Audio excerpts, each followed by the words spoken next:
Hello friends, आपल्या सर्वांची आवडती मालिका तू ही रे माझा मितवा या मालिकेच्या आजच्या बुधवार 1 एप्रिलच्या एपिसोडमध्ये एकानंतर एक जबरदस्त ट्विस्ट आले आहेत.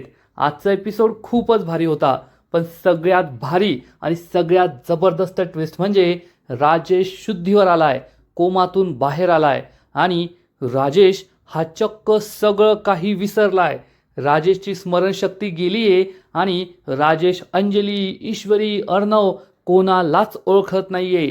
एवढंच नाही तर राजेश हा चक्क टकलू हैवान झालाय. तसंही तो सगळ्यात मोठा व्हिलन तर होताच, खलनायक तर होताच, परंतु आता तो टकलू हैवान सुद्धा झालाय आणि खूपच भयानक दिसतोय.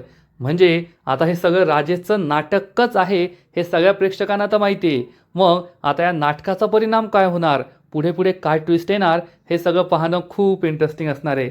मग हे सगळं नेमकं घडलं तरी कसं हे जाणून घेण्यासाठी हा व्हिडिओ शेवटपर्यंत नक्की पहा. फ्रेंड्स, आजच्या एपिसोडच्या सुरुवातीलाच अंजली आणि मामी अंजलीच्या बाळाबरोबर रूममध्ये खेळत असतात आणि त्याच वेळेस एक डॉक्टर आणि एक नर्स हे दोघेही अंजलीच्या रूमकडे जात असतात. परंतु हे डॉक्टर आणि नर्स आपल्या सगळ्यांच्या ओळखीचे आहेत, कारण डॉक्टर आणि नर्सच्या वेशात चक्क ईश्वरी आणि अर्णव असतात. दोघांनी चेहऱ्यावर मास्क लावलेले असतात. ईश्वरीने गोल चष्मा घातलेला असतो, त्यामुळे फक्त मालिकेतल्या लोकांना ते ओळखू येत नाही, पण आपल्याला कळतं की हे ईश्वरी आणि अर्णव आहेत. दोघेही अंजलीच्या रूममध्ये येतात. मामी विचारते, कोण आहात तुम्ही? तर ईश्वरी सांगते, हे डॉक्टर भडकूचंद आहेत. अर्णव चिडून म्हणतो, डॉक्टर भडमरकर, डॉक्टर भडमरकर. आणि या नर्स आहेत मिस बडबड. तर ईश्वरी म्हणते, बडवे, मिस बडवे, मिस बडवे नाव आहे माझं. हे दोघे एकमेकांशी तसंच बोलत असतात, त्यामुळे मामी आणि अंजलीला संशय येतो आणि ते विचारतात, तुम्ही येथे कशासाठी आला आहात? तुम्हाला तरी आधी कधीच पाहिलं नाहीये. तर अर्णव सांगतो, आम्ही बाळाला चेक करायला आलोय. ईश्वरी सांगते, हे चाइल्ड स्पेशलिस्ट आहेत ना, बाळाला चेक करायला आलोय आम्ही. तर मामी विचारते, पण बाळाची डिलिव्हरी त्या डॉक्टर जोगळेकरने केली होती, त्या कुठे आहेत? अर्णव सांगतो, त्यांची डिलिव्हरी घरी झाली. मामी विचारते, काय? अर्णव म्हणतो, त्यांनी बॅक टू बॅक डिलिव्हरी केल्यात ना, पहिली डिलिव्हरी, दुसरी डिलिव्हरी, तिसरी डिलिव्हरी, म्हणून त्यांची डिलिव्हरी आम्ही घरी केली. अंजली विचारते, हे काय बोलताय तुम्ही? तर ईश्वरी म्हणते, काय बोलताय सर, म्हणजे आम्ही त्यांना रेस्ट करायला घरी पाठवलंय आणि आम्ही येथे बाळाला चेक करायला आलोय. आमची रुटीन प्रोसिजर आहे. चला तुम्ही बाजूला व्हा, तुम्ही त्यांच्याशी बोला, असं म्हणून ईश्वरी आणि अर्णव मामीला बाजूला काढून देतात. मामी मात्र संशयाने पाहत असते की यांना कुठेतरी पाहिलंय, हे डॉक्टर आणि नर्स वाटत नाहीये. आणि मग अर्णव पहिल्यांदाच अंजलीच्या मुलीचा, आपल्या भाचीचा चेहरा पाहतो आणि खूप इमोशनल होतो. बॅकग्राऊंडमध्ये भारी म्युझिक सुरू असतं. ईश्वरी आणि अर्णव यांनी पहिल्यांदाच आपल्या भाचीचा चेहरा पाहिलेला असतो, त्यामुळे दोघे खूप इमोशनल होतात. अर्णवच्या डोळ्यात पाणी येतं. अर्णव बाळाकडे पाहतो आणि म्हणतो, खूप गोड, खूप सुंदर, ब्युटिफुल चाइल्ड. आत्तापर्यंत आम्ही इतक्या मुलांना चेक केलं, पण सगळी मुलं रडत होती, पण हे बाळ रडत नाहीये, एकदम शांत आहे. हे ऐकून अंजली आणि मामीला सुद्धा आनंद होतो. आणि मग ईश्वरी ही अर्णवला म्हणते, सर आता मला पाहू द्या. अर्णव हा बाजूला जातो आणि ईश्वरी पुढे येते. तर मामी विचारते, तुम्ही दोघे हे काय करताय? ईश्वरी आणि अर्णव सांगतात, कुठे काय करतोय, बाळाला चेक करतोय. तर अंजली विचारते, तुम्ही दोघे तर अगदी तुमचं बाळ असल्यासारखं करताय. तर हे दोघे एकाच वेळेस म्हणतात, मग हे आमचंच तर बाळ आहे. हे ऐकून मामी आणि अंजलीला मोठा धक्काच बसतो. मामी विचारते, तुमचं बाळ म्हणजे हे तुमचं बाळ कसं असू शकतं? आता काय उत्तर द्यावं हाच प्रश्न ईश्वरीला पडतो. इकडे ईश्वरीच्या माहेरी नम्रता सुप्रियाला म्हणते, आई तू त्या शुभूला किचनमध्ये का जाऊ दिलंस? आणि तेवढ्यात शुभू हा चक्क इंदोरी पोहे बनवून आणतो. त्याच्या हातात हे इंदोरी पोहे पाहून सुप्रिया आणि नम्रताला आश्चर्य वाटतं. नम्रता म्हणते, हे भगवान, आता तुझ्या हातचे पोहे खायचे म्हणजे आज काय आमचं खरं नाही. तर शुभू म्हणतो, ए नमे, एकदा माझ्या हातचे पोहे खाऊन तर पहा, मग इंदोरचे पोहे सुद्धा तू विसरशील. आणि सुप्रिया ही पोहे खाऊ लागते. तर शुभू म्हणतो, काय तू तर पूर्ण खराब झालीस ते मुंबईला येऊन. मुंबईला आल्यावर पोहे असेच खातेत का? अरे इंदोरी माणसं शेव आणि जिरावण टाकल्याशिवाय पोहे खात नाही. आणि तो सुप्रियाला शेव आणि जिरावण टाकून देतो. आणि मग सुप्रिया पहिला पोह्यांचा घास खाते आणि तिला हे पोहे खूप आवडतात. ती शुभंकरचं कौतुक करते, वा शुभंकर वा, काय पोहे बनवले आहेत. आणि मग नम्रता सुद्धा पोह्यांचा पहिला घास खाते आणि शुभंकरचं खूप कौतुक करते, खरं शुभू तू खूप भारी पोहे बनवले आहेत. त्यामुळे शुभंकरलाही आनंद होतो. आणि इकडे अर्णव सांगतो, आमचं बाळ म्हणजे या हॉस्पिटलमध्ये जितकी सगळी बाळं आहेत ना ती आमचीच आहेत. आम्ही त्यांना आमच्या बाळासारखंच प्रेमाने तपासतो म्हणून त्या असं बोलल्या. आणि ईश्वरीचा जीव भांड्यात पडतो. त्यानंतर ईश्वरी अर्णवला म्हणते, सर तुम्हाला बाळाला चेक करायचं आहे ना, स्टेथोस्कोप कानाला लावा आणि बाळाला चेक करा. अर्णव कानाला स्टेथोस्कोप लावतो आणि बाळाला चेक करतो. बाळाच्या हार्टबीट्स ऐकून अर्णव खूप खुश असतो. अंजलीला मात्र संशय येतो आणि अंजली विचारते, हे डॉक्टर असं का चेक करताय? तर ईश्वरी म्हणते, हीच त्यांची पद्धत आहे. ते बाळाशी खूप प्रेमाने वागतात, आपुलकीने वागतात, म्हणून तुम्हाला तसं वाटत असेल. आणि मग ईश्वरी अर्णवला बाजूला घेते आणि म्हणते, थांबा सर, आता मला बाळाला चेक करू द्या. ईश्वरी पुढे येते आणि बाळाला आपल्या हातात घेते. तिने पहिल्यांदाच आपल्या भाचीला हातात घेतलेलं असतं, त्यामुळे ईश्वरीसुद्धा खूप खुश होते. अर्णवच्यासुद्धा डोळ्यात पाणी येतं. खरंच अंजलीचं हे बाळ खूप क्यूट असतं, खूप छान असतं. तर दुसरीकडे नम्रताला आकाशचा कॉल येतो, पण शुभू तिचा फोन घेतो आणि तिला काही फोन देत नाही. तेव्हा नम्रता म्हणते, शुभू आकाश सरांच्या बाबतीत चेष्टा नाही करायची, चल फोन दे बरं. शुभू नम्रताला फोन देतो, पण नम्रता फोन उचलल्यानंतर सुद्धा त्याची चेष्टा मस्करी सुरूच असते. आकाश विचारतो, नम्रता तू इतका लेट फोन का उचललास? तर ती म्हणते, अरे आमच्या घरी एक इंदोरचा नमुना आलाय, तो मला खूप त्रास देतोय. ते सोड, बोला सर काय विचारायचं आहे तुम्हाला, का फोन केला होता? आज आमच्या क्लाउड किचनमध्ये इन्स्पेक्शन आहे, तुम्ही येणार आहात ना? आकाश म्हणतो, हो मी आत्ता हॉस्पिटलमध्ये आलो आहे. अर्णव आणि ईश्वरीचे कपडे देतो आणि लगेच तेथे क्लाउड किचनला येतो. तो म्हणतो ठीक आहे. नम्रता फोन कट करते. तर इकडे शुभू म्हणतो, तुला गरज असेल ना नम्रता, तर मी सुद्धा तुझ्याबरोबर क्लाउड किचनला येतोय. नम्रता हो म्हणते. आणि इकडे ईश्वरी आणि अर्णव या दोघांनी बाळाला आपल्या जवळ घेतलेलं असतं, हातात उचलून घेतलेलं असतं. पण मामी आणि अंजलीला मात्र संशय येतो की दया कुछ तो गडबड है, दाल में कुछ काला है. पण हे ईश्वरी आणि अर्णव आहेत हे काही त्यांना कळत नाही. ईश्वरी अर्णवकडे तिच्या भाचीला देते आणि अर्णव आपल्या भाचीला पहिल्यांदाच हातात घेत असतो. तो खूप इमोशनल होतो आणि म्हणतो, मामा मामा, पण अंजलीला कळू नये म्हणून म्हणतो, मम्मा मम्मा. खरंच बाळाचे डोळे हे एकदम त्याच्या आईसारखे आहेत असं अर्णव म्हणतो, पण अंजली काही रिॲक्शन देत नाही. मामीसुद्धा तोंड वाकडं करते. ईश्वरी आणि अर्णव बाळाशी खेळत असतात. मामी विचारते, तुम्ही बाळाला चेक करायला आला आहात की बाळाशी खेळायला आले आहात? ईश्वरी सांगते, प्रोसिजर आहे, रुटीन प्रोसिजर आहे.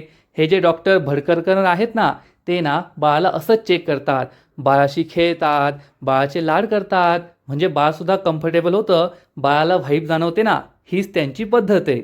मामी आणि अंजलीची बोलतीच बंद होते. अर्णव आणि ईश्वरी या बाळाशी मनसोक्त खेळतात.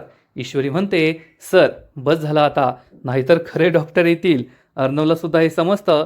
अर्णव बाळाला पाळण्यात ठेवून देतो आणि हे दोघे मागे वळतात.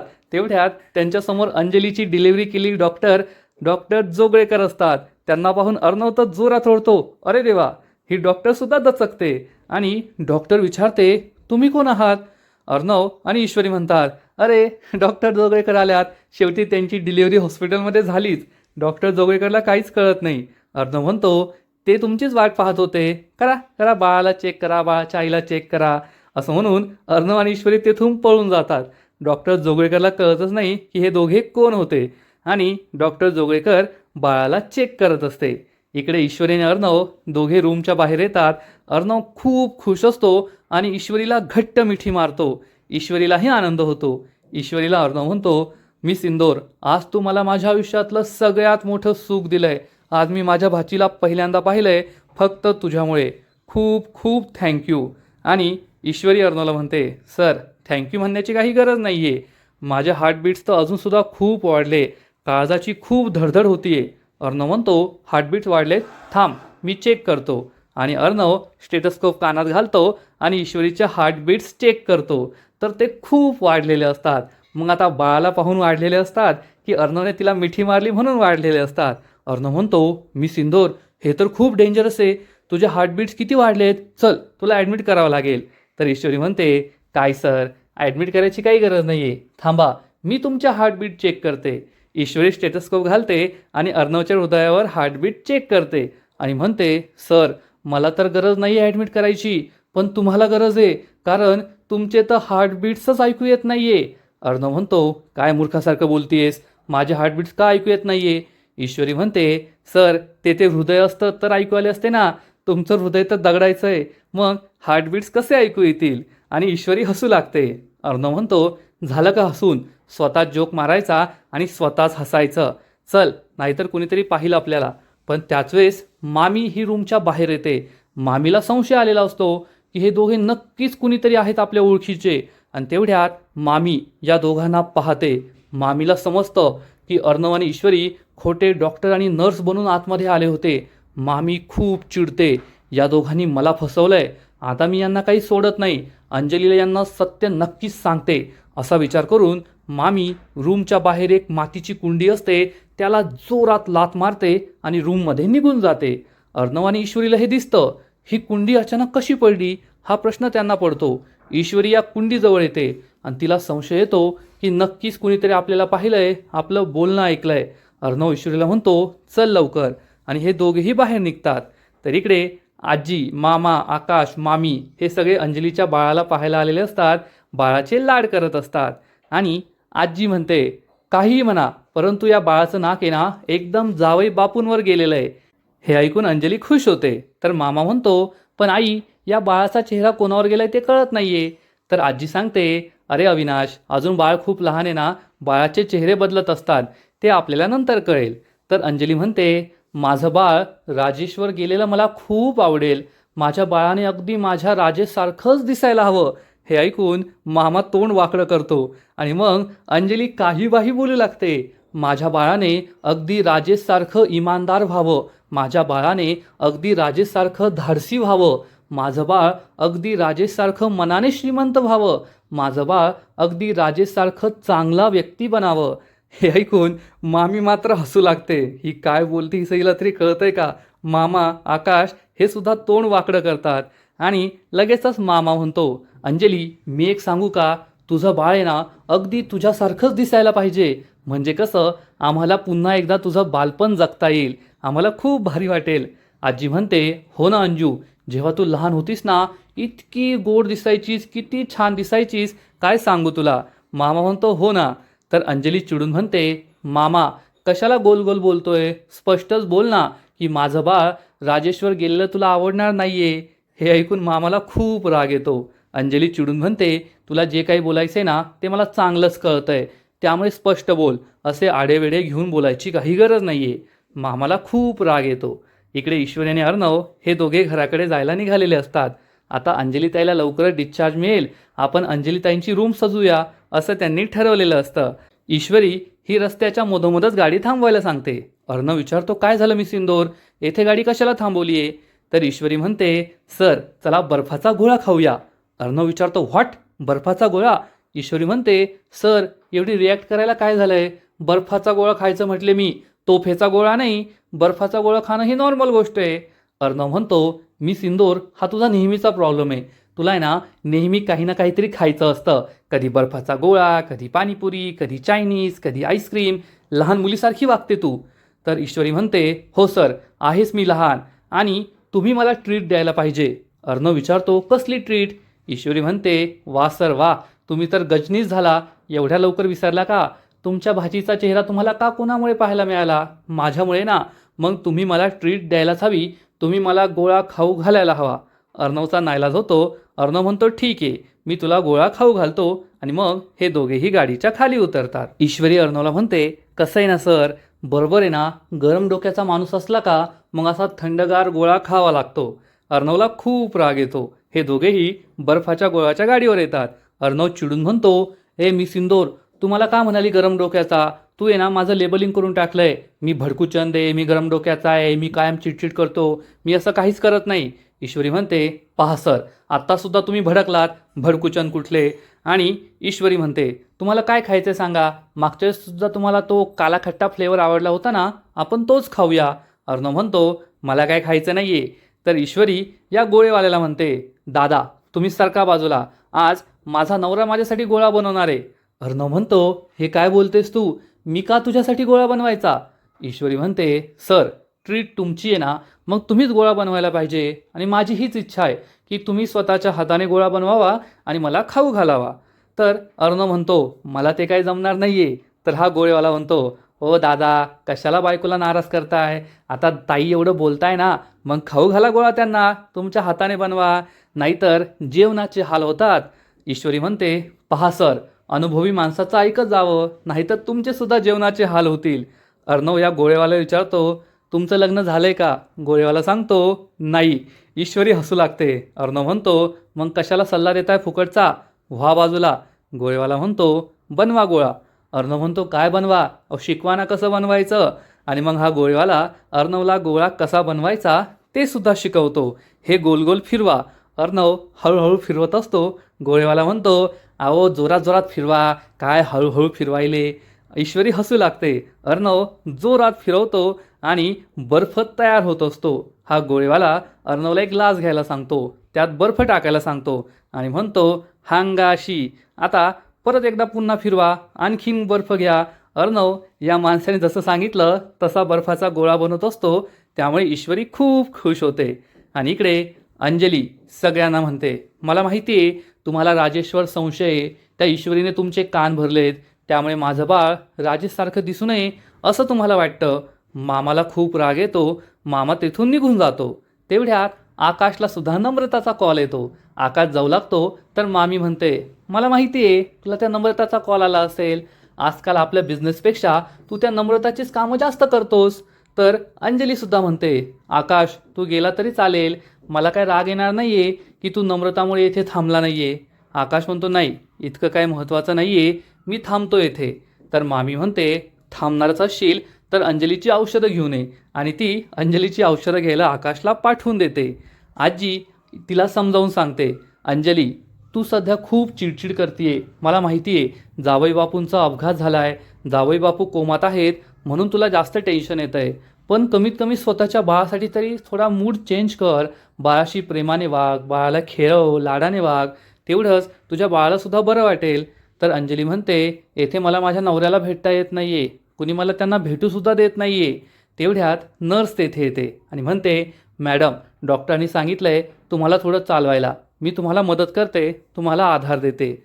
अंजली म्हणते, "त्याची काही गरज नाही आहे, मी माझी चालेल." नर्स म्हणते, "नाही मॅडम तुम्हाला नाही चालता येणार, मला तुम्हाला आधार द्यावाच लागेल, तुमचं सीझर थोडं कॉम्प्लिकेटेड आहे." आणि ही नर्स अंजलीला चालवण्याचा प्रयत्न करते. तर मामी विचार करते, ही ओल्ड लेडी येथे असल्यामुळे अंजलीला मला हे सत्य नाही सांगता आलं की ते डॉक्टर आणि नर्स ईश्वरी आणि अर्णव होते. पण मी आता हे सत्य अंजलीला नक्कीच सांगणार. या दोघांमध्ये भांडण करून द्यायची ही सुवर्ण संधी आहे. अर्णव आणि अंजलीमधील भांडणाची आग, रागाची आग मी काय शांत होऊ देणार नाहीये.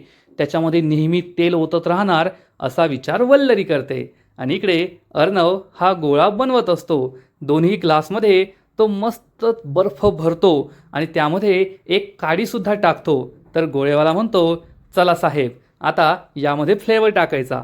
तर ईश्वरी म्हणते, "मला काला खट्टा." अर्णवच्या हातामध्ये गोळेवाला बॉटल देतो आणि अर्णव त्यामध्ये काला खट्टा फ्लेवर टाकू लागतो. तर हा गोळेवाला म्हणतो, "ओ साहेब मनसोक्त टाका, आपलंच आहे सगळं." अर्णव त्याच्याकडे रागरागाने पाहतो. गोळेवाला घाबरतो. अर्णव मनसोक्त यामध्ये काला खट्टा फ्लेवर टाकतो आणि ईश्वरीसाठीचा स्पेशल गोळा तयार होतो. ईश्वरी खूप खुश होते. अर्णव तिच्याजवळ येतो आणि म्हणतो, "मी सिंदोर तुला खूप खूप थँक्यू. आज तुझ्यामुळेच मी माझ्या भाचीला जवळ घेऊ शकलो, पहिल्यांदा तिला पाहू शकलो." ईश्वरी म्हणते, "इट्स ओके सर, तुम्ही मला आता ट्रीट दिली आहे ना." आणि मग ईश्वरी अर्णवने स्वतःच्या हाताने बनवलेला हा काला खट्टा फ्लेवरचा गोळा खाते. तिला हा गोळा खूप आवडतो आणि ती म्हणते, "वा सर, काय भारी गोळा बनवलाय, एक नंबर." अर्णवलाही आनंद होतो. ईश्वरी म्हणते, "सर आपण एक काम करूया, आपण बर्फाच्या गोळ्याची गाडी सुरू करूया." अर्णव म्हणतो, "ग्रेट आयडिया ईश्वरी, काय भारी आयडिया दिली आहे. आपण काय करू, बर्फाच्या गोळ्याची गाडी टाकूया. मी असा बर्फ तयार करणार आणि मग तू त्यावर फ्लेवर टाकायचा आणि आपण दोघांनी असं गल्ली गल्लीने फिरायचं, सगळ्या लहान मुलांना मोठ्या माणसांना गोळा वाटायचं. त्या गोळ्याचं नाव ठेवू आपण स्वास्तिक गोळा. आपण ना स्वास्तिक फॅशन बंद करून टाकू आणि हाच बिझनेस सुरू करू." ईश्वरी हसू लागते. अर्णव म्हणतो, "गोळा खा गुपचूप." ईश्वरी गोळा खाते. अर्णवला म्हणते, "सर खूप छान झालाय, तुम्ही सुद्धा ट्राय करा." ती ईश्वरी अर्णवला हाच गोळा खायला देते. अर्णवला सुद्धा आवडतो. ईश्वरी आणि अर्णव हे दोघे सुद्धा मस्त गोळा खात असतात. तेवढ्यात त्यांच्या लक्षात येतं की आपण भर रस्त्यात सगळ्यांसमोर एकच गोळा शेअर करतोय. दोघेही लाजतात आणि बॅकग्राऊंडमध्ये तू ही रे माझा मितवा हे एकदम भारी शीर्षक गीत सुरू होतो. ईश्वरी आणि अर्णव दोघेही लाजत असतात, एकमेकांकडे चोर नजरेने पाहत असतात आणि अर्णव पुन्हा एकदा ईश्वरीला थँक्यू म्हणतो. ईश्वरी खूप खूप थँक्यू, आज तुझ्यामुळेच मी माझ्या भाचीचा चेहरा पहिल्यांदा पाहू शकलो. ईश्वरी म्हणते ठीक आहे ना सर. आणि ईश्वरी मनात विचार करते सर अजून तरी फक्त सुरुवात आहे. मला तुमच्या भाचीलाही तुमच्या जवळ आणायचं आहे. तुमच्यातले आणि अंजली ताईमधले गैरसमजसुद्धा दूर करायचे आहेत आणि माझी आई निर्दोष आहे. तुमच्या आईने माझ्या आईमुळे नाही आत्महत्या केली हे सुद्धा सिद्ध करायचं आहे. तेव्हा आपल्या नात्याला खऱ्या अर्थाने सुरुवात होईल असा विचार ईश्वरी मनात करते आणि आजचा एपिसोड येथेच संपतो. फ्रेंड्स, तू ही रे माझा मितवा या मालिकेचा आजचा एपिसोड खूप भारी होता. ईश्वरी आणि अर्णव या दोघांनी डॉक्टर आणि नर्स बनून स्वतःच्या भाचीला पहिल्यांदा पाहिलं आणि हे करत असताना त्यांची जी काही भंबेरी उडाली ती पाहायला खूपच मजा आली. दोघांनी खूप गडबड केली पण थोडक्यात ते वाचले. अंजलीने त्यांना रंगेहात नाही पकडलं आणि मग अर्णवने ईश्वरीसाठी जो बर्फाचा गोळा बनवलाय ते पाहायला सुद्धा खूप भारी वाटलं. या मालिकेमध्ये अर्णव आणि ईश्वरीचा हा जो क्यूट रोमांस असतो तो खूपच भारी असतो. प्रेक्षकांना खूप आवडतो यात शंका नाही. या मालिकेचा आजचा एपिसोड तर भारी होता, परंतु पुढील एपिसोड आणखीन भारी असणारे, आणखीन मोठे मोठे ट्विस्ट त्या मालिकेत येणारे. मग नेमकं घडणार तरी काय? तर फ्रेंड्स, तू ही रे माझा मितवा या मालिकेच्या पुढील एपिसोडमध्ये आपण पाहू की अंजली आपल्या बाळाला घेऊन राजेश जवळ येणार. राजेश तोपर्यंत शुद्धीत आलेला असेल आणि अंजली म्हणेल राजेश हे पहा आपलं बाळ. तर राजेश हा चक्क अंजलीला विचारणार कोण आहात तुम्ही? म्हणजे राजेश हा अंजलीला ओळखायला नकार देईल. अर्णव आणि ईश्वरीला जबर धक्का बसणार. आजी, मामा, मामी, अंजली सगळ्यांना जबर धक्का बसेल की राजेश हा चक्क अंजलीला ओळखत नाहीये. आणि मग अर्णव म्हणेल ए राकेश काय नाटकं करतोय? तर हा राकेश म्हणजेच राजेश अर्णवला सुद्धा विचारेल कोण राकेश, कोण आहात तुम्ही? मी तुम्हाला नाही ओळखत. आणि मग राजेश चक्क त्याच्या डोक्याला जी पट्टी असेल, त्याच्या डोक्याला जे बँडेज लावलेलं असेल ते बँडेज काढणार आणि टकलू राजेश आपल्या समोर येईल. राजेश हा टकलू हैवान झालेला असेल, त्याच्या डोक्याला मोठी जखमसुद्धा असणार, म्हणजे त्याच्या डोक्याला स्टिचेससुद्धा असतील, टाकेसुद्धा असतील. याचा अर्थ राजेशला दुखापत झाली आहे. राजेशच्या डोक्याला खरंच टाके झाले होते. राजेशचा खरंच मोठा अपघात झाला होता हे तर सिद्ध होतं आहे. आणि राजेशची स्मरणशक्तीसुद्धा गेलेली आहे. राजेश गजनी बनलाय, सगळं काही विसरलाय.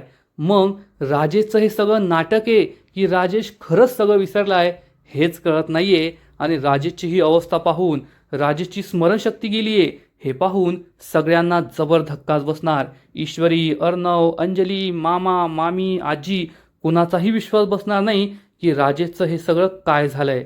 फ्रेंड्स, खरंच तू ही रे माझा मितवा या मालिकेतला आजपर्यंतचा हा सगळ्यात मोठा ट्विस्ट आहे. राजेश या मालिकेतला सगळ्यात मोठा व्हिलन आहे आणि त्याचं सत्य हे आता लवकरच समोर येणार होतं.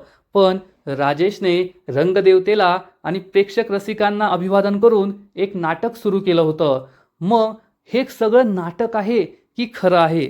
राजेशच्या डोक्याला जी जखम दिसतीये ती तर खरीच वाटतीये. मग राजेश खरंच कोमात गेला होता, त्याचा खरंच अपघात झाला होता की हे सगळं त्याचं नाटक आहे? आता तो जे काही स्मरणशक्ती गेल्याचं बोलतोय, कोणालाही ओळखत नाहीये, ते सुद्धा खरं आहे की ते सुद्धा त्याचं नाटक आहे? काहीच कळत नाहीये. त्यामुळे ईश्वरी आणि अर्णवला जबर धक्का बसलाय. मग सत्य नेमकं आहे तरी काय हे पाहणं खूप इंटरेस्टिंग असणार आहे. तर फ्रेंड्स, तुम्हाला सुद्धा तू ही रे माझा मितवा ही मालिका आवडते का? नक्कीच कमेंट करून सांगा. आणि या मालिकेचे असेच नवीन नवीन एपिसोड, नवीन नवीन अपडेट सर्वात आधी पाहण्यासाठी व्हिडिओला लाईक करा, शेअर करा, चॅनलला सबस्क्राईब करून बेल आयकॉनवर क्लिक करा. म्हणजे या मालिकेचे नवीन नवीन एपिसोड तुम्हाला सर्वात आधी पाहायला मिळतील. खूप खूप खूप धन्यवाद.